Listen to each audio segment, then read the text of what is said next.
Next hour, we'll stop talking about Wiener for 5 minutes and talk about Lansing Catholic Central High School and their decision to drug test any student who wants to go there. What do you think about that idea?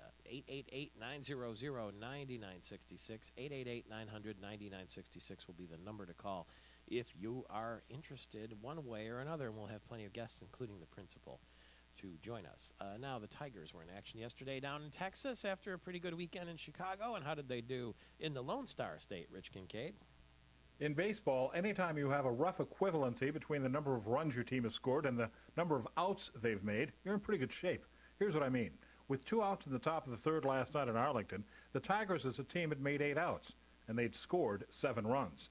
The Tigers went on to knock the Rangers around 13-7, and Brennan Bosch did much of the knocking, as in knocking in a career-high 5 runs. He also had a career-high 5 hits, and for the first time in his career, he hit 2 homers in a game. And get a load of this. On the current road trip, during which the Tigers have gone 3-1, Bosch is 10 for 18. That's a batting average of .556. Overall, the Tigers have won 7 of their last 8. They're a season's best 5 games over 500, and most importantly, with Cleveland losing again last night, Detroit's only a game and a half off the division lead, the closest they've been to the top spot since April 25th. The final again last night in Texas, the Tigers 13, the Rangers 7. Rick Porcello starts for Detroit in Game 2 of the series tonight at 8:05. I'm Rich Kincaid. Back to you, Michael Patrick. Big win for the Boston Bruins last night. Vancouver, though, still leads that series 2-1. How about some weather from meteorologist Robert Shields? Good morning. A heat wave is gripping the nation's midsection, and it is moving into the Great Lakes region. Here is your forecast for Pure, Michigan. It may not be enough to sit by the water today. You may need to sit in it.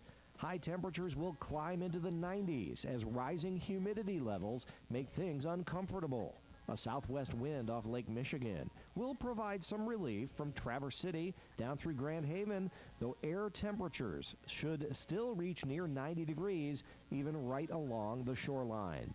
I'm meteorologist Robert Shields. And by the way, I hear Midnight in Paris is getting good reviews. Back to an avid moviegoer, Michael Patrick. And an avid Woody Allen fan who might end up in Paris this summer, as it turns out. We'll be back with the rest of your Tuesday morning right after the news. It's Michigan's Morning Show with Michael Patrick Shields.